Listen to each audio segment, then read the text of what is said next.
ત્યારબાદ મંથન કરતા કરતા કામધેનુ ગાય માતા બહાર આવ્યા છે. પહેલા સંપત્તિ આવે એનો ઉપયોગ પરોપકારમાં કરજો. તેનું દાન બ્રાહ્મણોને કરવામાં આવેલું કામધેનુ એ સંતોષનું પ્રતીક છે.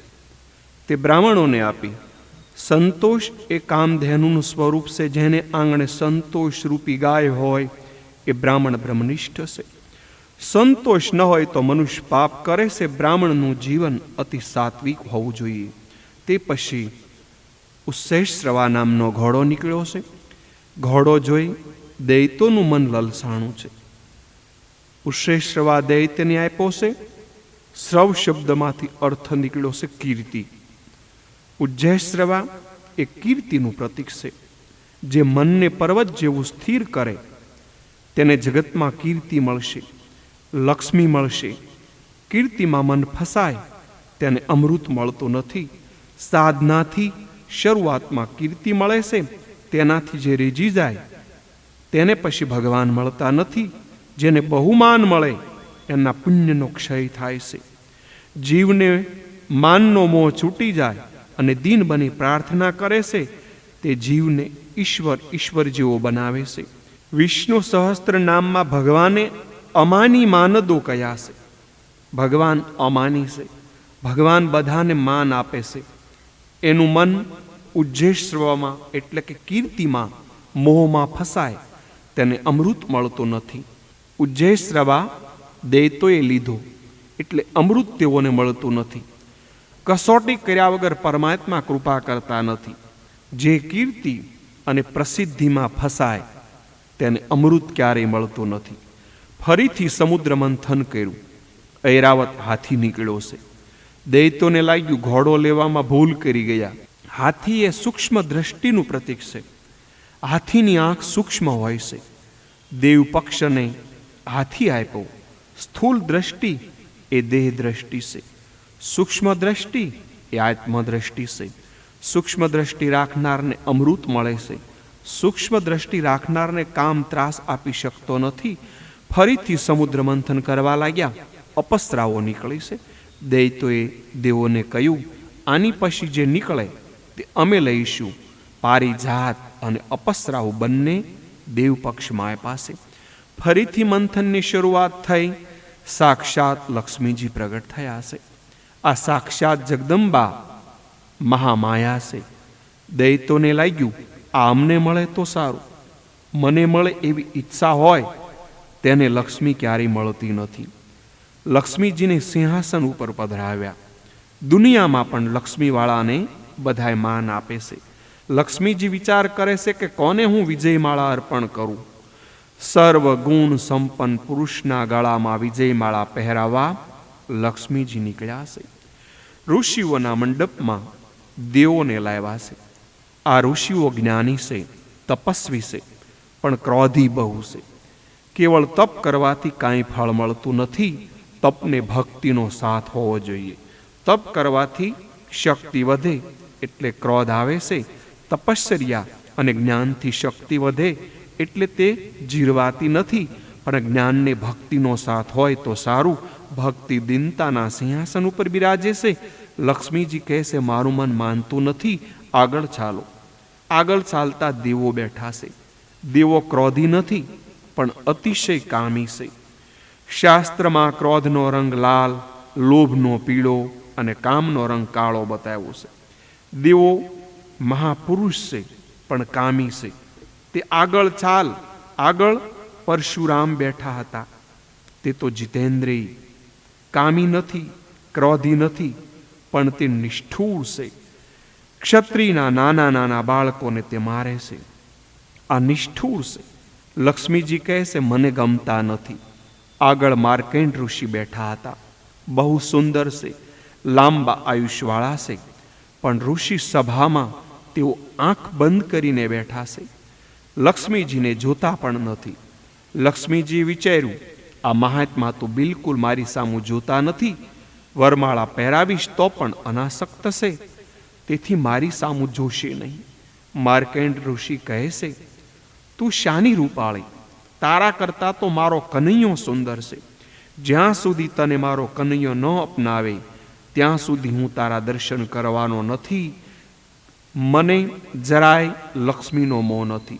લક્ષ્મીનો મોહ છૂટે છે ત્યારે પ્રભુ ભજનની શરૂઆત થાય છે. તુકારામની ગરીબ સ્થિતિ જોઈ શિવાજી મહારાજે તુકારામને માટે સોનામહોરોથી ભરેલો થાળ મોકલ્યો. સેવકો સોનામહોરથી ભરેલો થાળ તુકારામ પાસે લાવ્યા. ત્યારે તુકારામ મહારાજે કહ્યું, પહેલાં હું લક્ષ્મીજીની પાછળ પડેલો ત્યારે તે મને મળેલી નહીં. હવે જ્યારે ચિત્ત ભગવાનની પાછળ લાગ્યું ત્યારે તે મને વિઘ્ન કરવા માટે આવે છે. મારી પાછળ પડી છે એમ કહી તેઓએ સોનામહોરનો સ્વીકાર ન કર્યો અને થાળ પરતને મોકલ્યો. આખો દિવસ ભજન કરનાર અને બિલકુલ ઉદ્ધમ ન કરનારને પણ લક્ષ્મીજી મળતા નથી. આગળ ભગવાન શંકર વિરાજતા હતા. સખીઓ સાથે લક્ષ્મીજી ત્યાં આવ્યા. કામી નથી, ક્રોધી નથી. લક્ષ્મીજી શંકરને નિહાળે છે. આમનો વેશ જરા અમંગળ છે. શિવજીનો સ્વભાવ મંગળ છે, પણ વેશ અમંગળ છે. શ્રેષ્ઠાઓ ભયાનક છે, વળી તે ભોળા છે. શિવજી પાસે નારાયણ ભગવાન બિરાજતા હતા. લક્ષ્મીજીએ નિર્ણય કર્યો, અતિ ઉત્તમ છે. લક્ષ્મીજી નારાયણ કી જય. લક્ષ્મીજી તો નારાયણને વરે છે. લક્ષ્મીજી તો જેનું દિલ કોમળ અને મૃદુ હોય તેને ત્યાં આવે છે. અત્યાર સુધી ભગવાનની નજર ધરતી ઉપર હતી. લક્ષ્મીજીએ વરમાળા અર્પણ કરી ત્યારે ભગવાન ચારે બાજુ જોવા લાગ્યા. ધનવાને ચારે બાજુ જોવું જ જોઈએ અને સર્વના દુઃખો દૂર કરવા જોઈએ. ફરીથી સમુદ્ર મંથન કર્યું. દૈત્યોએ વિચાર્યું, એકવાર ઘોડો લઈને બેઠા અને બીજી બાજુ દેવોને ગયું. આ વખતે જે નીકળે એ અમારે લેવાનું. મંથન કરતા વારુણી મદિરા જેવી નીકળે. તે દૈત્યોના પક્ષમાં ગયા. ખૂબ પીવું. તે પછી ફરીથી મંથન કરતા ધન્વંતરી નારાયણ અમૃત કુંભ લઈને પ્રગટ થયા છે. દૈત્યોએ ઘડો ખેંચી લીધો. દૈત પક્ષમાં તે અમૃતનો ઘડો ગયો. દેવોને દુઃખ થયું. ભગવાનને શરણે ગયા. ભગવાને કહ્યું, હવે શક્તિથી નહીં પણ યુક્તિથી કામ લઈશ. જે દૈત્યોના હાથમાં અમૃત કુંભ આવ્યો તે કહેશે, હું પહેલો અમૃત પીશ. તેનો મોટો ભાઈ આવ્યો. કહેવા લાગ્યો, તારો બાપ હજી બેઠો છે, તું શાનો પહેલો પીવાનો? પહેલા હું અમૃત પીશ. અમૃત માટે દૈત્યો ઝઘડો કરવા લાગ્યા. અંદરો અંદરના ઝઘડાને કારણે દૈત્યોને અમૃત મળતું નથી. જેના ઘરમાં કલહ કંકાસ થાય. દૈત્યો વચ્ચે થયો તેવો, એટલે જે દાનવો બાંધ્યા એવો જ્યાં કલહ થાય તે ઘરમાં રહેવાવાળા કોઈને જ્ઞાનામૃત ભક્તિરૂપ અમૃત ક્યારેય મળતું નથી. દૈત્યોની વચ્ચે મોહિની નારાયણ પ્રગટ થયા. ભગવાન મોહિની સ્વરૂપે પ્રગટ થયા. મોહિનીનું રૂપ જોઈ દાનવો કહેવા લાગ્યા, આહા ક્યાં રૂપ હે, અતિ સુંદર, અતિ સુંદર. મોહિની એ મોહનું રૂપ છે. મોહિનીમાં આસક્ત જે બને તેને અમૃત ક્યારેય મળતું નથી. સંસારની પ્રત્યેક વસ્તુમાં માયા રહેલી છે. સૌંદર્ય એ કલ્પના માત્ર છે. તમને સુંદર લાગે તે કૂતરાને સુંદર લાગતી નથી. સૌંદર્ય આંખમાં છે, તેનો આરોપ મનુષ્ય વસ્તુમાં કરે છે. સુંદર તો એક ભગવાન શ્રી કૃષ્ણ છે. જગતમાં સુંદર તે શ્રી કૃષ્ણની સુંદરતાને કારણે સુંદર લાગે છે. મોહિનીનો મોહ થાય તેને અમૃત ભક્તિરૂપી અમૃત મળતું નથી. સંસારની મોહિનીમાં જે ફસાય, સૌંદર્યના મોહમાં જે ફસાય, વિષયના મોહમાં જે ફસાય તેને અમૃત મળતું નથી. પણ મદન મોહન શ્રી કૃષ્ણમાં જેનું મન ફસાય તેને અમૃત મળે છે. મોહિનીનો મોહ છે ત્યાં સુધી ભગવાન મળતા નથી. સંસારના પદાર્થમાં જેવી રીતે મન ફસાણું છે તેવી રીતે શ્રી કૃષ્ણના સ્વરૂપમાં ન ફસાય ત્યાં સુધી ભક્તિ મળતી નથી. અને ભક્તિ સિદ્ધ થયા વિના ભગવાન ક્યારેય મળતા નથી. સ્વરૂપ આસક્તિ વગર ભક્તિ સિદ્ધ થતી નથી. સંસારના વિષયોમાં મોહ છોડો તો ભક્તિ થઈ શકે. આ મોહ વિવેકથી છોડવાનો છે. જેમ જેમ પરમાત્મા ઉપર પ્રેમ વધે તેમ તેમ વિષયો ઉપર સુગ આવે છે. સમુદ્રમાં જે બાજુ ભરતી હોય તેથી વિરુદ્ધ દિશામાં ઓઠશે. જેમ પ્રભુ ઉપર પ્રેમ વધે તેમ વિષયાસક્તિ ઓઠ આવે છે. આંખમાં કામ રાખી જગતને જોશો તો મોહ થશે, અને આંખમાં ઈશ્વરને રાખશો તો મોહનો નાશ થશે. સંસાર સ્વરૂપમાં આસક્તિ તે માયા, અને ઈશ્વરના સ્વરૂપમાં આસક્તિ તે જ ભક્તિ. દૈતો કોણ? રસ્તે ચાલતી સ્ત્રીમાં જેનું મન ફસાય તે દૈત. પરસ્ત્રીનું ચિંતન કરે એ રાક્ષસ. દૈતો કામાતુર થઈ મોહિની ભગવાન પાસે આવ્યા. દૈતો પૂછે છે, દેવી તમે ક્યાંથી આવ્યા? દેવી, તમારું ગામ કયું? તમારું લગ્ન થયું છે કે કેમ? મોહિની નારાયણનું સ્વરૂપ જોતા દૈતોને મોહ થયો. મોહિની હસતા હસતા કહે છે, હું તમારું કલ્યાણ કરવા આવીશું. ભગવાને વિચાર્યું, આ લોકોને અમૃત ન આપું, તેમાં જ તેઓનું કલ્યાણ છે. એને અમૃત આપીશ તો તેઓનું અભિમાન વધશે, તેઓનું પાપ વધશે. ભગવાન કહે છે, મારું એક ઘર નથી, મારા અનેક ઘર છે. જે પુરુષ મારી સાથે પ્રેમ કરે તેને ત્યાં હું જાઉં છું. હું તો કોઈ તુકારામને ત્યાં જાઉં છું, હું નરસિંહને ત્યાં જાઉં છું, હું ભગવાનના જે પરમ ભક્ત હોય ત્યાં બધે જાઉં છું. એટલા વૈષ્ણવોના ઘર છે, તેટલા ઠાકોરજીના ઘર છે. મૂર્ખાઓ ગુઢાર્થ વાણીનો અર્થ સમજતા નથી. જે દૈતના હાથમાં અમૃતનો ઘડો હતો તેના તરફ મોહિની જુએ છે. દૈત પ્રસન્ન થયો, બોલ્યો, દેવીજી, આ ઘડો તમને ભેટ આપું છું. તેણે વિચાર્યું, દેવીજી મારા ઘરે આવશે. મોહિની નારાયણે પૂછ્યું, ઘડામાં શું? દૈત્યોએ કહ્યું કે અમૃત છે. સૌંદર્ય જળ વસ્તુમાં નથી. જે સૌંદર્ય જોવાથી વિકાર થાય એ સૌંદર્ય જ નથી. દૈતો ઘડો આપી દીધો. દૈતો કહે, દેવીજી પીરસશે, અમે હાથ જોડી બેસી રહીશું, ઝઘડશું નહીં. મોહિની ભગવાને દૈતોના અને દેવોની જુદી જુદી પંગત કરી. એક બાજુ દેવો બેઠા, બીજી બાજુ દૈતો બેઠા. મોહિની પ્રથમ દૈતોના મંડળમાં ગયા છે. દેવોને કહ્યું, તમારું કલ્યાણ કરવું એ મારી ફરજ છે, પરંતુ ઉપરનું પાણી જેવું પાતળું અમૃત છે તે પહેલાં દેવોને આપી દો, અને નીચેનો જે ચક્કો કે જે તર માલ તમે લોકોને હું પીવડાવીશ. બિચારા મોહાંધ થયેલા તે બોલવા લાગ્યા, અચ્છા અચ્છા, તર માલ હમારે લીએ રખના. આપના હાથે એક ટીપું પીવા મળશે તો એ ઘણું ઘણું થઈ જશે. બિચારા મોહમાં ભાન ભૂલી ગયા. નહીતર અમૃતમાં કાંઈ ભેદ હોતો હશે. જેવું પાણી અમૃત અને છક્કો માલ એવો ભેદ હોતો હશે. દૈતો બોલ્યા, દેવીજી તમને યોગ્ય લાગે તેમ કરો. બધાએ મોહાંધ થયા હતા. તે પછી મોહિની ભગવાન દેવોને અમૃત પાવા લાગ્યા. કળશ વધારે વાંકો વળતો જોઈ દૈતો ગભરાયા. ઈસમે કુછ ગરબડ તો નહીં એને? દૈતોના મંડળમાં રાહુ નામનો દૈત હતો. તેણે વિચાર્યું, આમાં કંઈક કપટ છે. આ તો રસ્તે ફરનારી સ્ત્રી છે, આના ઉપર વિશ્વાસ રાખો. તે ભૂલ કરી છે. રાહુએ વિચાર કર્યો કે દેવ પક્ષમાં જઈ દેવ બનીને બેસીશ, નહીતર આપણે રહી જવાના. રાહુ દેવોની પંગતમાં આવી સૂર્ય ચંદ્રની વચ્ચે આવીને બેઠો છે. પંગતમાં વિષમતા ન થાય એટલે જાણતા હતા કે દૈત છે, તેમ છતાં મોહિનીએ એને અમૃત પાયું છે. ભોજનમાં વિષમતા ન કરો. પંગતમાં વિષમતા કરે તેને સંગ્રહણીનો રોગ થાય છે. પૂર્વજન્મના પુણ્યનું જોર હોય ત્યાં સુધી પાપનું ફળ મળતું નથી. વિચાર કરો, બીજા દેવોને ઇન્દ્ર વગેરેને અમૃત મળતું હતું ત્યારે રાહુ ન આવ્યો, અને સૂર્યચંદ્રને અમૃત આપવા વખતે તે આવ્યો. મનના માલિક ચંદ્ર છે. ચંદ્ર એ મનનું સ્વરૂપ છે. બુદ્ધિના માલિક સૂર્ય છે. સૂર્ય એ બુદ્ધિનું સ્વરૂપ છે.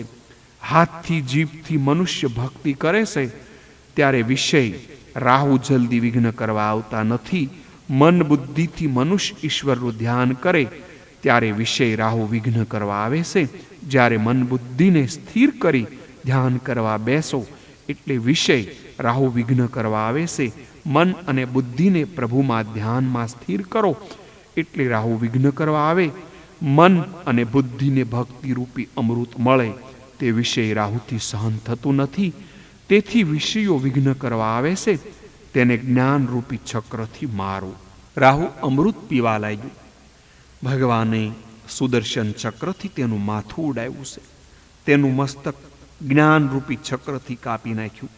એટલે કે જ્ઞાનરૂપી સુદર્શન ચક્રથી વિષય રાહુને ઉડાડવો જોઈએ, કાપવો જોઈએ. પરંતુ કેવળ જ્ઞાનથી કે બુદ્ધિથી વિષય રાહુ મરતો નથી. જ્ઞાન બુદ્ધિને ભરોસે બહુ રહેશો નહીં. એકલા જ્ઞાનથી કાંઈ વળતું નથી. એટલે રાહુ અમર રહેલો છે.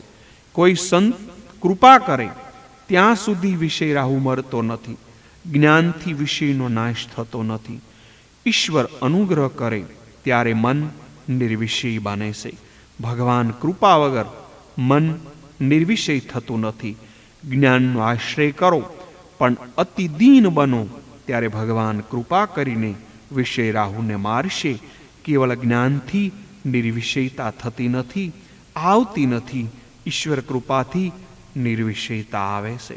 વિષયોમાંનો રાગ, વિષયોમાંની આસક્તિ તો પરમાત્માનો સાક્ષાત્કાર થાય ત્યારે ઈશ્વરની કૃપા થાય ત્યારે નિવૃત્ત થાય છે. દૈત્યો ભગવાનની વિમુખ હતા એટલે તેઓને અમૃત મળ્યું નથી. સંસારની મોહિનીમાં ફસાશો નહીં, અને ફસાશો તો ભક્તિરૂપી અમૃત તમને મળશે નહીં. મોહિની ભગવાને બધુંય અમૃત દેવોને પીવડાવ્યું અને ખાલી ઘડો દૈતો પાસે પચાડ્યો. દૈતો કહે, દગો દગો, વિષ્ણુ સાડી પહેરીને આવ્યો, તેને શરમ નથી. તે પછી દેવ દૈતોનું ભયંકર યુદ્ધ થયું છે. દૈતોનો પરાજય થયો. જે મોહિની પાછળ પાગલ બને તે જ દૈત, સંસારના મોહિનીમાં જે ફસાય તે દૈત છે. દૈતોના પરિશ્રમ, તપ સંસાર સુખ માટે જ હોય છે. રાવણે ક્યાં ઓછું તપ કર્યું હતું? હિરણ્યકશિપુએ ક્યાં ઓછું તપ કર્યું હતું? પણ તેઓનું તપ ભોગ માટે હતું, ભગવાન માટે નહીં. નારદજી કૈલાસમાં આવ્યા. શિવજીને કહે છે, તમને મોહિની નારાયણ ભગવાનના દર્શન થયા? શિવજી કહે, નહીં. શિવજી મહારાજ દર્શન કરવા જાય છે. પરિવારને લઈ શિવજી વૈકુંઠ ધામમાં આવ્યા. પ્રભુએ પૂછ્યું, કેમ આવ્યા છો? શિવજીએ કહ્યું, તમારા દર્શન માટે આવ્યો છું. ભગવાને કહ્યું, હું તો તમારી સામે ઊભો છું. શિવજીએ કહ્યું, મારે મોહિની સ્વરૂપ જોવું છે. પ્રભુ કહે, તમે તો કામને માર્યો છે, તમને આવો મોહ કેમ થયો? શિવજી કહે, મેં તમારા દરેક જન્મો જોયા. શિવજી અનાદિ છે તેમ બતાવવાનો ઉદ્દેશ છે. મારે આ મોહિની અવતાર પણ જોવો છે. પ્રભુએ લીલા કરી એક સુંદર બગીચો દેખાણો. અતિ સુંદર સ્ત્રી હાથમાં દડો લઈ રમતી હતી અને શિવજી નિહાળી રહ્યા છે. સાથે પાર્વતીજી આવ્યા છે, તે પણ ભૂલી ગયા. ભગવાનની માયાથી શંકર પણ મોહિત થયા. જ્ઞાન ગંગા માથે રાખે અને ધર્મ ઉપર સ્વીકાર કરે છે, તેને કામ શું અસર કરી શકે? પણ શિવજીએ બતાવ્યું છે કે ભગવાનની માયાને તરવી બહુ મુશ્કેલ છે. ગીતાજીમાં પણ કહ્યું છે, મારી આ ગુણમય માયાને તરવી બહુ મુશ્કેલ છે. પરંતુ જે મારે શરણે આવે છે તે વિના પ્રયાસે આ માયાને તરી જાય છે. શિવજી દેહભાન ભૂલ્યા છે, દર્શન કરનારો દેહભાન ભૂલી જાય. શિવજીએ વિચાર્યું, દર્શનમાં આટલો આનંદ આવે તો મિલનમાં કેટલો આનંદ આવશે. શિવજી મિલન માટે આતુર થયા. શિવજી દોડવા લાગ્યા. જ્યાં પ્રેમથી ભેટવાઈ ગયા ત્યાં ચતુર્ભુજ નારાયણ પ્રગટ થયા. હરિ અને હરનું મિલન થયું. હરિહર તત્વ એક જ છે. પછી શિવજી કૈલાસમાં આવ્યા છે. ઋષિઓને બોધ આપ્યો, મારા શ્રી કૃષ્ણમાં માયા સર્વને નચાવે છે. મન ઉપર વિશ્વાસ ન રાખો. આ માયા ક્યારે ખાડામાં ફેંકશે તે કહેવાય નહીં. જીતેન્દ્રિય શું? તેઓ ઠસક રાખશો નહીં. મનમાં વિષયો સૂક્ષ્મ રીતે બેઠા છે, તેને તક મળતા પ્રગટ થશે. માયાનો પડદો દૂર કરવા મનને કૃષ્ણ આકારે કરો. મોટા મોટા ઋષિઓ ભૂલા પડી ગયા છે. ત્યારે કળિયુગનો માણસ તો કામનો કીડો છે અને વધારે સાવધ રહેવાની જરૂર છે. શિવજી મનુષ્યોને સમજાવે છે કે હરિસ્મરણ અને હરિકીર્તન મનુષ્યોને મોહિનીના મોહમાંથી બસાવશે. તે પછી 7મા મન્વંતરમાં શ્રાદ્ધદેવ નામના મનુ થયા. તેમના વખતમાં કશ્યપ અને અદિતિને ત્યાં ભગવાન વામન રૂપે અવતરેલા. પરીક્ષિત રાજા કહે છે, સપ્તમ મન્વંતરની વામન ભગવાનની કથા મારે સાંભળવી છે. મને વામન ભગવાનનું ચરિત્ર સંભળાવો. સુખદેવજી વર્ણન કરે છે, રાજન, દેવ દૈત્યોનું યુદ્ધ થયા પછી દૈત્યો શુક્રાચાર્યને શરણે ગયા. શુક્રાચાર્યની સેવાથી દૈત્યોનું બળ વધવા લાગ્યું. ઇન્દ્રથી હારેલો બલિરાજા બ્રાહ્મણોની સેવા કરી ફરીથી પુષ્ટ થયો. શુક્રાચાર્ય બલિને કહ્યું કે તું વિશ્વજીત યજ્ઞ કર. વિશ્વજીત યજ્ઞ કરવામાં આવ્યો. તે યજ્ઞમાંથી સર્વજીત રથ નીકળ્યો. જે શુક્રની સેવા કરે તે બલિ બને છે. શુક્ર શક્તિ તત્વ, જેના આધારે આ શરીર બન્યું. બ્રહ્મચર્યની સેવા કરો તો બલિ થશો. શુક્રાચાર્ય એટલે સ્વયં બ્રહ્મચર્યની સેવા કરવાથી, સ્વયં બ્રહ્મચર્ય પાળવાથી દૈત્યો બલિ એટલે કે બલવાન થયા છે. સંયમ રૂપી અગ્નિનો સર્વ વિષયોમાં હોમ કરી બલિ જીતેન્દ્રિય બન્યા અને બલવાન થયેલા બલિને શુક્રાચાર્યો પોતાના બ્રહ્મ તેજ આપ્યું. બલિ રાજાએ દેવોનો પરાભવ કર્યો અને સ્વર્ગનું રાજ્ય દૈત્યોને મળ્યું છે. સ્વર્ગનું રાજ્ય મળ્યા પછી બલિને ઇન્દ્રાસન ઉપર બેસાડ્યા. શુક્રાચાર્ય વિચાર કરે છે, બલિ 100 અશ્વમેઘ યજ્ઞ કરે તો સ્વર્ગનું રાજ્ય કાયમને માટે મળે. યજ્ઞ કરવા ભૃગુકચ્છ હાલના ભરૂચ તીર્થમાં બલિ રાજા આવ્યા છે. અનેક અશ્વમેઘ યજ્ઞ કર્યા. બલિએ સ્વર્ગ જીતી લીધું એટલે દેવો ગભરાણા, ત્યાંથી ભાગી ગયા. પોતાના ગુરુ બૃહસ્પતિ પાસે ગયા અને બૃહસ્પતિએ કહ્યું, બલિ જ્યારે ભૃગુવંશી બ્રાહ્મણોનું અપમાન કરશે ત્યારે તે નાશ પામશે. આ બાજુ દેવોની માતા અદિતિને બહુ દુઃખ થયું. સંતાપ કરવા લાગ્યા. કશ્યપ ઋષિએ સંતાપનું કારણ પૂછ્યું એટલે અદિતિએ સર્વ વાત કહી. અદિતિએ કશ્યપની બહુ સેવા કરી. કશ્યપ પાસે માગ્યું કે મારા છોકરાઓનું સ્વર્ગનું રાજ્ય પાછું મળે તેવું વરદાન આપો. કશ્યપ કહેશે, દૈત્યો બ્રહ્મચર્ય પાળે છે, ધર્મનું બખ્તર પહેરે છે, જેને માથે નીતિનું સત્ર છે, તેને કોણ મારી શકે? કોઈ મારી નહીં શકે. જીવ પાપ કરે ત્યારે ભગવાન જીવને માથે મારે છે. ભગવાન નહીં પણ પોતાનું પાપ મનુષ્યને મારે છે. દૈત્યો હાલમાં પવિત્ર જીવન જીવે છે, માટે તેમને પ્રભુ મારે નહીં. માટે શક્તિથી નહીં પણ યુક્તિથી ભગવાન દેવોને સુખી કરશે. એટલે વામન ચરિત્રમાં યુદ્ધની કથા નથી. ભગવાન પણ બલિને મારતા નથી. દેવો, તમો પ્રયોવત નામનું વ્રત કરો. આ વ્રત ફાગણ મહિનામાં કરવાનું. વિધિપૂર્વક વ્રત કરો તો પરમાત્મા અમારા ઘરે પુત્ર રૂપે આવશે. પતિ પત્ની સાથે ઈશ્વરનું આરાધન કરે તો પ્રભુ જલ્દી પ્રસન્ન થાય છે. અદિતિ અને કશ્યપનો ગૃહસ્થાશ્રમ શ્રેષ્ઠ હતો. સર્વ આશ્રમોમાં ગૃહસ્થાશ્રમ શ્રેષ્ઠ છે. કે જેઓ યોગ અભ્યાસ કરતા નથી તેમ છતાં યોગનું ફળ મળી શકે છે. ગૃહસ્થાશ્રમમાં તો જે લોકો યોગ કરી શકતા નથી તેને પણ યોગનું ફળ આપવા વાળો છે. ગૃહસ્થાશ્રમમાં કામ સુખ ગૌણ છે, ધર્મ મુખ્ય છે. ગૃહસ્થાશ્રમ બગડ્યો ત્યારથી કે જ્યારથી વરરાજાઓ મોટરમાં બેસવા લાગ્યા. આજકાલ વરરાજાઓ ઘોડા પર બેસતા ડરે છે. ઘોડો મને ફાડી નાખશે. એક ઘોડાને જે કાબૂમાં નથી રાખી શકતો તે 11 ઘોડાઓને એટલે કે 5 કર્મેન્દ્રિય અને 5 જ્ઞાન ઇન્દ્રિય, 11મું મન ક્યાંથી કાબૂમાં રાખી શકવાનો હતો? ગૃહસ્થાશ્રમમાં 11 ઇન્દ્રિયોને કાબૂમાં રાખવી પડે. તેના ઉપર સંયમ રાખવો પડે. લગ્ન વિલાસ માટે નહીં પણ કામ વિનાશ માટે છે. સત્સંગથી ગૃહસ્થાશ્રમ સફળ થાય છે. યોગીઓને જે આનંદ સમાધિમાં મળે તે આનંદ ગૃહસ્થાશ્રમને ઘરમાંથી મળે છે.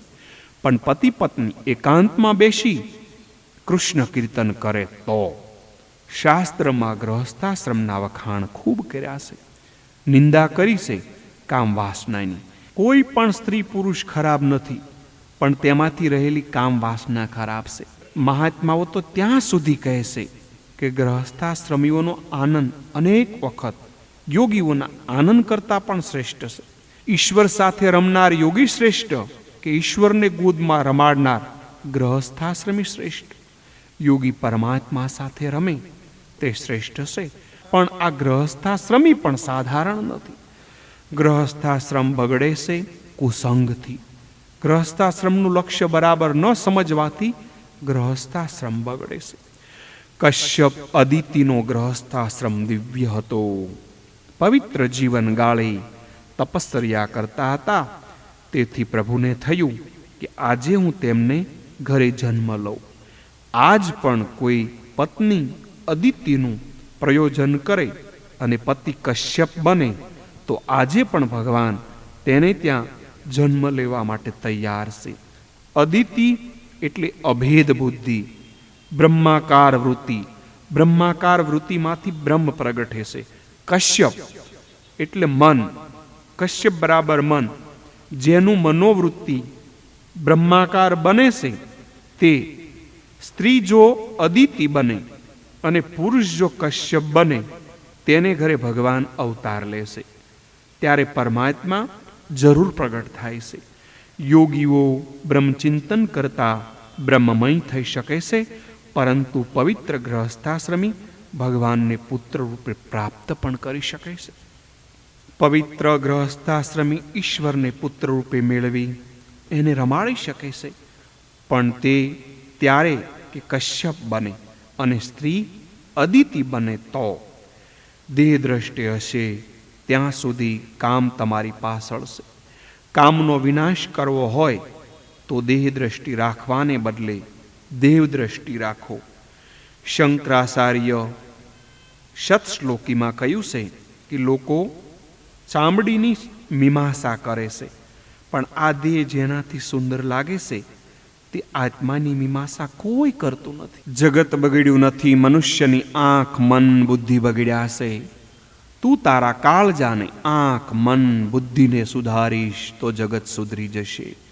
કોઈને પણ ભોગ દ્રષ્ટિથી જોશો નહીં, પરંતુ ભગવત દ્રષ્ટિથી જોજો. દ્રષ્ટિ સુધારશો તો સૃષ્ટિ સુધરશે. ભાગવત આંખ આપે છે, દ્રષ્ટિ આપે છે. કોઈનો બાહ્યકાર ક્યારેય જોશો નહીં. એક વખત જનક રાજાના દરબારમાં અષ્ટવક્ર મુનિ પધાર્યા.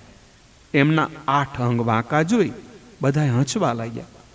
અષ્ટાવક્ર પણ તેથી હસવા લાગ્યા. જનક રાજા તેમને પૂછે છે, અમે સર્વ તમારું વાંકું શરીર જોઈને હસીએ છીએ, પરંતુ તમે શા માટે હસો છો? અષ્ટાવક્ર મુનિ બોલ્યા, મેં માન્યું હતું કે જનક રાજાના દરબારમાં બધાય જ્ઞાનીઓ બિરાજે છે, પરંતુ અહીં તો બધાય સમાર ભેગા થયા છે. આ તો સમાર લોકોની સભા છે. તમે સર્વ તમારા શરીરને જુઓ છો. આ શરીર શું સારું છે?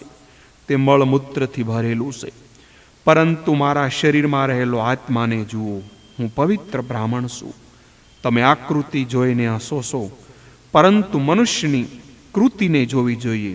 આકૃતિ પૂર્વજન્મના પ્રારબ્ધથી મળે છે, માટે મારી કૃતિ જુઓ. પરમાત્મા કૃતિને જુએ છે, મનુષ્ય આકૃતિને જુએ છે. જ્ઞાની પુરુષો અનેકમાં એકને નિહાળે છે, સર્વમાં એકને નિહાળે છે. દિતિ એટલે ભેદ બુદ્ધિ, અદિતિ એટલે અભેદ બુદ્ધિ. બ્રહ્મકાર વૃત્તિ દિતિ ભેદ બુદ્ધિમાંથી રાક્ષસનો જન્મ થાય છે.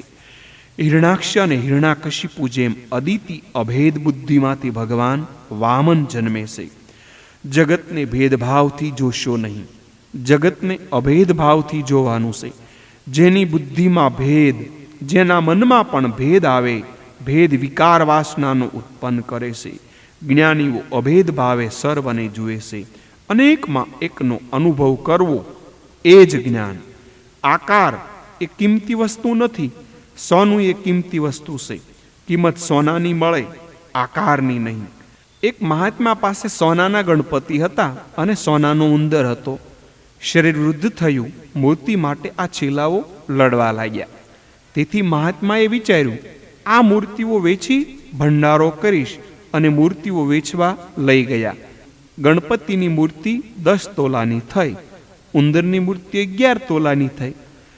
સોનીએ કહ્યું, ગણપતિની કિંમત 1000 રૂપિયા અને ઉંદરની 1100 રૂપિયા. મહાત્મા કહે, ગણપતિ તો માલિક દેવ છે, એની કિંમત ઓછી કેમ આપો છો?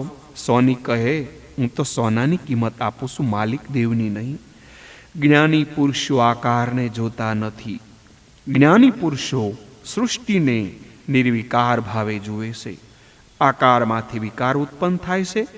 ગોરો કાળો એવી બુદ્ધિ, ભેદ બુદ્ધિ છે, ત્યાં સુધી વિકાર વાસના રહેશે. અદિતિ એ બ્રહ્મવૃત્તિ છે. બ્રહ્માકાર વૃત્તિ થાય તેને પરમાત્મા મળે. સર્વમાં એક જ વસ્તુ છે, એકમાંથી અનેક થાય છે. સ્વપ્નમાં એકમાંથી અનેક થાય તેવી રીતે જાગૃત અવસ્થામાં પણ છે. સર્વના મૂળમાં એક જ છે, તેથી સર્વમાં એકને નિહાળો. અદિતિને પતિમાં પણ પરમાત્માના દર્શન થતા હતા. જે વસ્તુનું મન વારંવાર ચિંતન કરે તેનો આકાર મનમાં સ્થિર થશે. વેપારીનું મન દ્રવ્યકાર થયેલું હોય તેને સ્વપ્નમાં પણ રૂપિયા જ દેખાય. જેમ લોભીની ચિત્તવૃત્તિ દ્રવ્યાકારે થાય, તેમ ભક્તિની ચિત્તવૃત્તિ ભગવાનકાર થાય. એક જ સ્વરૂપનું વારંવાર ધ્યાન કરો, સ્મરણ કરો, ચિંતન કરો, પૂજન કરો, સર્વ દેવોનું કરો, પણ ધ્યાન એક દેવનું જ કરો. જેની આંખમાં પૈસા હોય તે જ્યાં જાય ત્યાં તે પૈસાને જ જોઈએ. એક શેઠ કાશ્મીર ગયા હતા, ત્યાં પુષ્કળ ગુલાબના ફૂલ જોયા. શેઠના મનમાં એવો ભાવ જાગ્યો કે આ ફૂલમાં મારા શ્રી કૃષ્ણ બિરાજે છે. પ્રભુ અવ્ય રૂપે જળમાં, સ્થળમાં, પાતાળમાં પ્રવેશ કરે છે, તેથી સુગંધ છે. ઈશ્વર અવ્યક્ત રૂપે જળમાં, સ્થળમાં, પાતાળમાં રહેલા છે, તેથી સર્વ વસ્તુને ભગવત ભાવથી જુઓ. શેઠના મનમાં દ્રવ્યનો ભાવ હતો. ગુલાબના ફૂલ જોયા પછી શેઠને થયું, અહીં ગુલકંદની ફેક્ટરી કરી હોય તો વેપાર સારો ચાલે. દ્રષ્ટિને ભગવતમય બનાવશો તો દ્રષ્ટિ જ્યાં જશે ત્યાં ભગવાન તમને દેખાશે. ગોપીની દ્રષ્ટિ પરમાત્મામાં જ હતી. તે જ્યાં જ્યાં જાય તેને કનૈયો જ દેખાય. કૃષ્ણ મથુરામાં વિરાજતા ત્યારે પણ ગોપીઓમાં શ્રી કૃષ્ણ ગોકુળમાં જ દેખાયા છે. ઉદ્ધવને કહે છે, તું કોનો સંદેશો લાવ્યો? કનૈયો તો મારી સાથે જ છે અને તું તેનો સંદેશો લાવ્યો. ગોપીઓની વૃત્તિ કૃષ્ણાકારે છે. ગોપીઓને ખબર નથી કૃષ્ણ અમને છોડીને ગયા છે. જ્યાં જાઓ ત્યાં કનૈયો મારી સાથે છે. આ ગોપીનો પ્રેમ છે. જીવને બીક લાગે છે કારણ કે તે ઈશ્વરના સાનિધ્યનો સતત અનુભવ કરતો નથી. જીત દેખો તિત શ્યામમય હૈ, શ્યામ કુંજ બના જમુના શ્યામા, श्यामा गगन घट घट छई है, सब रंगन में श्याम भरा है, लोगो बहुत यहाँ बात नहीं, नीलकंठ को कंठ श्याम है, मनो श्यामता बेल बई. બ્રહ્માકાર વૃત્તિ અદિતિનો સંબંધ કશ્યપ સાથે થયો. કશ્યપનો અર્થ જુઓ, તે શબ્દનો ઉલટાવો તો થશે પશ્યક. ઉપનિષદમાં કનો અર્થ કર્યો છે ઈશ્વર. ક એટલે ઈશ્વર અને પશ્યપ એટલે જોવું. સર્વમાં એક ઈશ્વરને જુએ તે કશ્યપ. કશ્યપની વૃત્તિ બ્રહ્માકાર બની ત્યારે ભગવાને પ્રગટ થવું પડ્યું. ગ્રહસ્થાશ્રમ ભક્તિમાં બાધક નથી પણ સાધક છે. બાધક છે ગ્રહસ્થમાં આસક્તિ. ગ્રહસ્થાશ્રમમાં કામની આસક્તિ, દ્રવ્યની આસક્તિ, વિષયની આસક્તિ બાધક છે. સંસારનું કોઈ વસ્તુમાં સાચું સુખ નથી. સાચો આનંદ ફક્ત એક ભગવાન શ્રી કૃષ્ણમાં છે. સંસારમાં સાચું સુખ છે એમ માનશો ત્યાં સુધી મન ભક્તિમાં લાગશે નહીં. સંસારના વિષયોમાં સાચું સુખ હોય તો બધું છોડી મનુષ્યને નિંદ્રાની જરૂર શા માટે લાગે? વિષયોનો ત્યાગ કરી મનુષ્યને નિંદ્રાની ઈચ્છા થાય તે બતાવે છે કે વિષયોમાં સુખ નથી. જેમ અન્નનું સેવન રોજ કરો છો તેમ વારંવાર સત્સંગનું સેવન કરજો, જરૂર સેવન કરજો. જળ પ્રકૃતિ ઈશ્વરના પ્રકાશ વગર કંઈ કરી શકતી નથી. ભગવાન ગીતામાં કહે છે, હું અવિનાશી સ્વરૂપ અજન્મા હોવા છતાં, સર્વભૂત પ્રાણીઓના ઈશ્વર હોવા છતાં પ્રકૃતિને આધીન રહીને યોગ માયાથી હું પ્રગટ થાઉં છું. સ્વરૂપ ચૈતન્ય પ્રકાશ આપે છે, પરંતુ તે દુઃખ દૂર નહીં કરી શકે. સર્વસ્ય સાહમ ઇદી સનિષ્ઠો. ઈશ્વર સર્વ અંતર્યામી રૂપે હૃદયમાં બિરાજે છે, તેમ છતાં જીવ દુઃખી છે. કેવળ સ્વરૂપ ચૈતન્ય અજ્ઞાન તેમજ દુઃખનું નિરાવરણ નહીં કરી શકે, પરંતુ બ્રહ્માકાર વૃત્તિ અજ્ઞાનનું તેમજ દુઃખનું નિવારણ કરશે. અંદરનું નિરાકાર અને બહારનું સાકાર સ્વરૂપ એકત્ર થશે, ત્યારે વામનજી ભગવાન પ્રગટ થશે. અદિતિએ પ્રયોવ્રત કર્યું. રાત્રે અદિતિને સ્વપ્નમાં ચતુર્ભુજ નારાયણના દર્શન થયા છે. સ્વપ્નમાં વંદન કરી સ્તુતિ કરી, લક્ષ્મીપતિ જગતપતિ અને તત્વદ્રષ્ટિથી મારા પતિ પણ આપશો. ભગવાને કહ્યું, મારા ચતુર્ભુજ સ્વરૂપને નિહાળો અને ચતુર્ભુજ સ્વરૂપનું ધ્યાન સતત પતિના શરીરમાં કરશો તો હું તમારે ત્યાં પુત્ર રૂપે આવીશ. અદિતિ શબ્દ વેદમાં વારંવાર આપ્યો છે. અદિતિ એટલે અભેદ બુદ્ધિ, બ્રહ્માકાર વૃત્તિ. એક જ સ્વરૂપનું વારંવાર ચિંતન કરે એટલે તે આકારનું સ્વરૂપ મનમાં ઠસી જાય છે. અદિતિ અને કશ્યપ નારાયણનું ધ્યાન ધરે છે. અદિતિ અને કશ્યપની વૃત્તિ નારાયણકાર બની છે, ત્યારે નારાયણ પધાર્યા છે. અદિતિ સગર્ભા થયા છે, 9 માસ પરિપૂર્ણ થયા છે. અદિતિ તન્મય થયા છે. નાથ ક્યારે પ્રગટ થશે? આ જીવનમાં મનમાં બીજી કોઈ ઈચ્છા હશે ત્યાં સુધી ભગવાન આવતા નથી. આતુરતા વગર અવતાર થતો નથી. પરમ પવિત્ર સમય આવ્યો ભાદરવા સુધી 12. મધ્યન કાળે માતા અદિતિ સન્મુખ વામન ભગવાન પ્રગટ થયા છે. ચારે બાજુ પ્રકાશ પડ્યો, હૃદયમાં આનંદ સમાતો નથી. કશ્યપ દોડતા દોડતા વામન ભગવાનના દર્શન કરવા માટે આવ્યા છે. માતા પિતાને ભાન કરાવવા ચતુર્ભુજ સ્વરૂપ બતાવ્યું છે. મારા ભગવાનનો સદા સર્વદા જય જયકાર થાય, હૃદયમાં આનંદ સમાતો નથી. ચતુર્ભુજ નારાયણનું સ્વરૂપ અદૃશ્ય થયું અને 7 વર્ષના બટુક વામન સ્વરૂપે ભગવાન પ્રગટ થયા છે. સુંદર લંગોટી પહેરી છે, દિવ્ય તેજ છે. બ્રહ્માદિક દેવો પણ ત્યાં પધાર્યા છે. બ્રહ્માદિક દેવો એ કશ્યપને ધન્યવાદ આપવા માટે આવ્યા છે. તમારો ગૃહસ્થાશ્રમ સફળ થયો. આજે તમે જગતના પિતાના પણ પિતા બન્યા છો. કશ્યપ અદિતિનો ગૃહસ્થાશ્રમ પવિત્ર હતો, તેથી તેમને ત્યાં આજે વામન ભગવાન પ્રગટ થયા છે. વામનજીની લીલા બિલકુલ નથી. પ્રગટ થયા ત્યારે 7 વર્ષના હતા, તેથી બાળ લીલાનું વર્ણન નથી. 7 વર્ષના બટુકજી વામનજીને જનોઈ આપવાનો નિર્ણય કર્યો છે. બ્રાહ્મણોને જનોઈ આપવામાં આવે છે ત્યારે તેનો બ્રહ્મ સંબંધ થાય છે. જનોઈનો મંત્ર પિતા પુત્રને કહેશે, આજથી તું મારો નહીં, આજથી તું ઈશ્વરનો થઈ. તે દિવસે છેલ્લું માતા સાથે ભોજન કરવામાં આવે છે. જનોઈ આપ્યા પછી મા બાપ પણ બદલાય છે. પિતા થાય છે સૂર્યનારાયણ અને માતા બને છે ગાયત્રી માતા. જનોઈ એ વેદોએ આપેલી ચપરાસ છે. હું નારાયણનો સેવક છું. એક એક દેવની સ્થાપના જનોઈમાં કરવામાં આવે છે. આજકાલ લોકો યજ્ઞોપવિત વગેરે સંસ્કાર કરતા નથી. સંસ્કાર કર્યા વગર જીવ શુદ્ધ થતો નથી. લોકો બધા સંસ્કારો ભૂલી ગયા છે. એક લગ્ન સંસ્કાર બાકી રહ્યો છે, કારણ કે એના વિના ચેન પડતું નથી.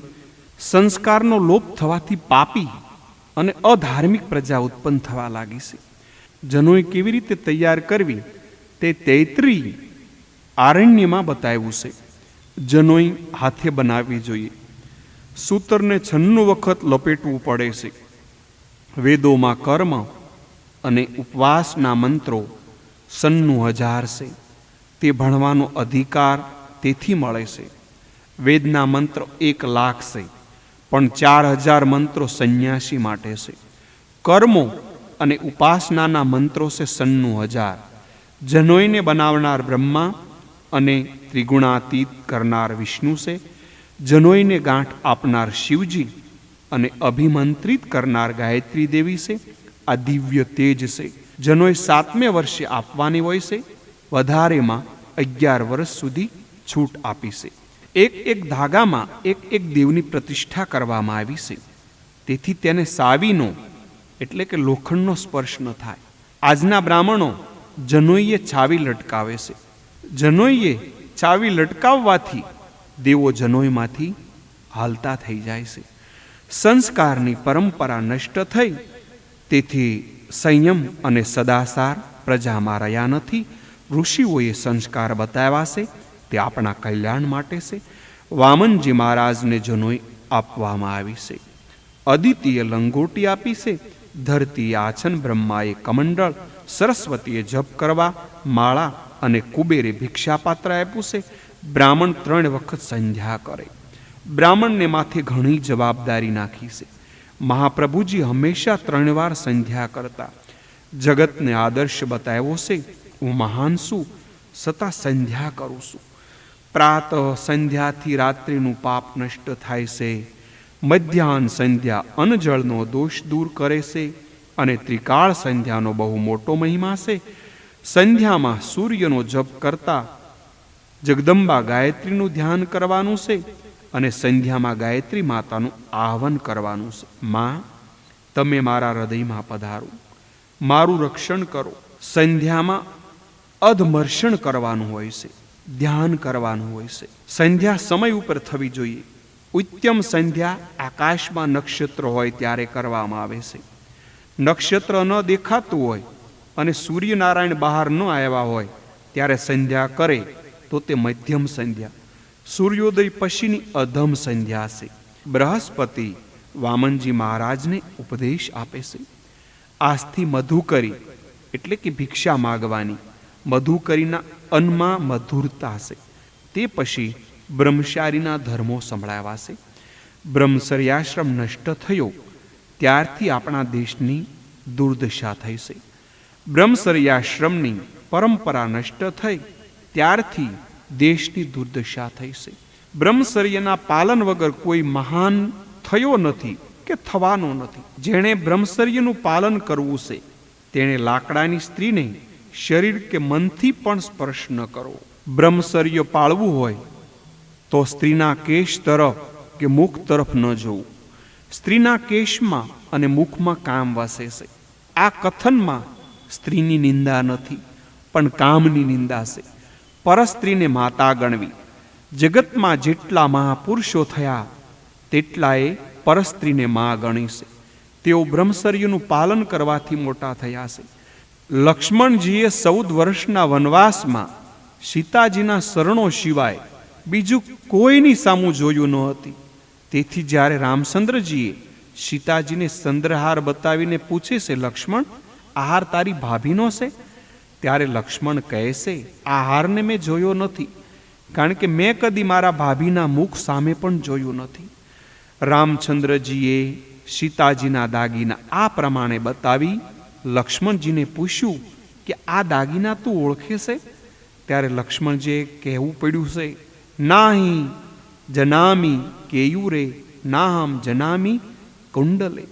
હું હારને કે કાનના કુંડલને ઓળખતો નથી, ફક્ત પગના ઝાંઝરને ઓળખું છું. કારણ કે પાયવંદન કરતી વખતે નિત્ય તે મારે જોવામાં આવતા હતા. આવા મહાન પુરુષ લક્ષ્મણજીને પણ આપણે કોટી કોટી પ્રણામ કરીએ.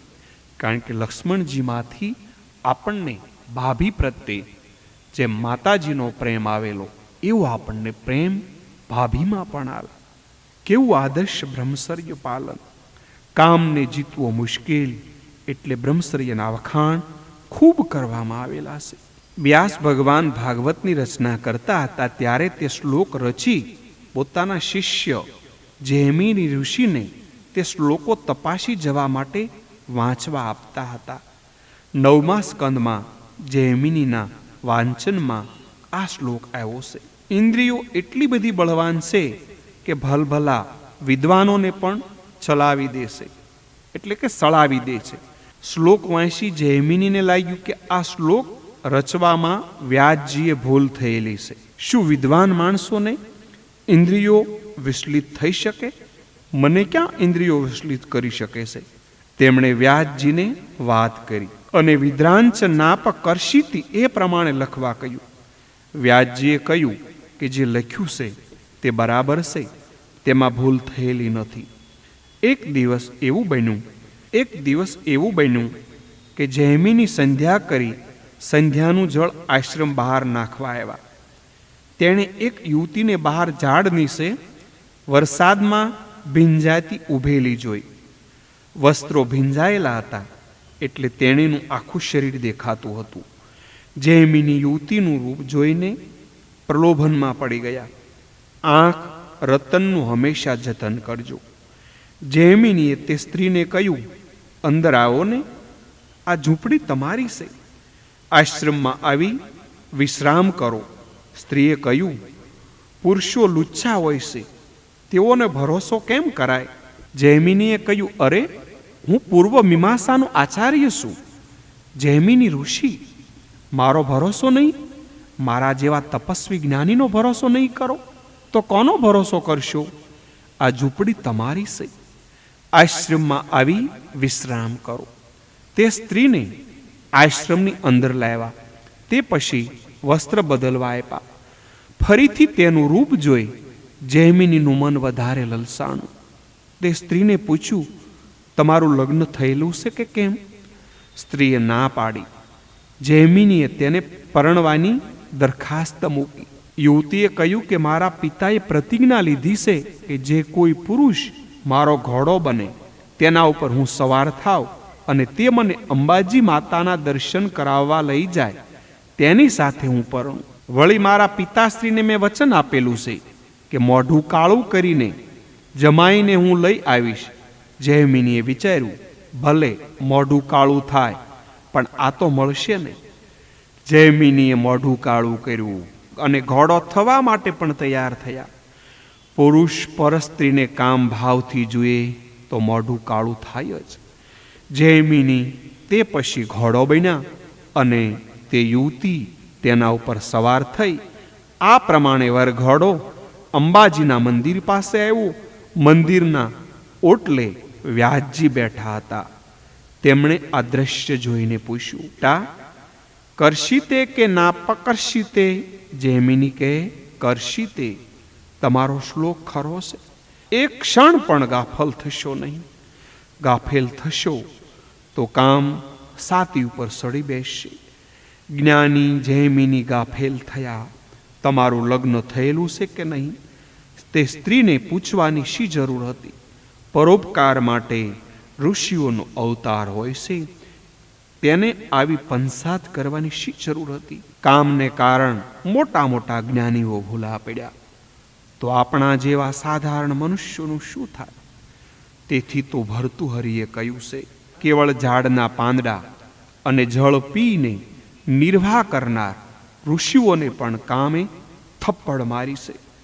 તો લુલીના લાડ કરનાર એટલે કે જીભના લાડ કરનાર અને સબી મંદિરમાં નિત્ય નટીઓના દર્શન કરનાર આજના માનવી કહે છે કે મેં કામને જીત્યું, તો આ વાત સાવ પાયા વિહોણી છે. જેને બ્રહ્મચર્ય પાળવું હોય તે પેટમાં અજીર્ણ ન થવા દે. વાલની દાળ, ભૂસું અને ભજીયા ખાનાર શું બ્રહ્મચર્ય પાળતો હશે? એ ખોટી વાત છે. શ્રી કૃષ્ણને દુર્બળતા ગમતી નથી. હરિનો માર્ગ છે શુરાનો, નહીં કાયરનું કામ જોને શ્રુતિ પણ કહે છે. માટે બ્રહ્મચર્યનું પાલન કરો અને બળવાન બનો. સ્ત્રીના મુખ કે કેશને તાકીને નિહાળીશ નહીં. આંખમાં કે મનમાં વિકાર આવે તો સ્નાન કરી ગાયત્રી મંત્રનો જપ કરવો. મન રૂપી હાથીને સત્કર્મ રૂપી અંકુશ જ વશમાં રાખી શકે છે. તે પછી વામનજી ભિક્ષા લેવા માટે જાય છે. જગદંબા પાર્વતી માતા ભિક્ષા આપે છે. ઓમ ભગવતી ભિક્ષા દેહી ગુરુજીને તે ભિક્ષા અર્પણ કરી. ગુરુજીએ કહ્યું, ભિક્ષા થોડી લાવ્યું. વામનજી મહારાજ કહેશે, ગુરુજી મને મોટો યજમાન બનાવો, વધારે ભિક્ષા લાવીશ. ગુરુજીએ આજ્ઞા કરી કે નર્મદાના કિનારે બલિરાજા મોટો યજ્ઞ કરે છે, તે વધારે ભિક્ષા આપશે. ત્યાં તું જા. બૃહસ્પતિ મહારાજ વામનજીને સમજાવે છે, બલિરાજા અશ્વમેઘ યજ્ઞ કરી રહ્યા છે, તે તને ભિક્ષા આપશે. વામનજી મહારાજે ત્યાંથી પ્રયાણ કર્યું. પગમાં પાવડી છે, હાથમાં કમંડળ છે, કેવળ લંગોટી પહેરી છે.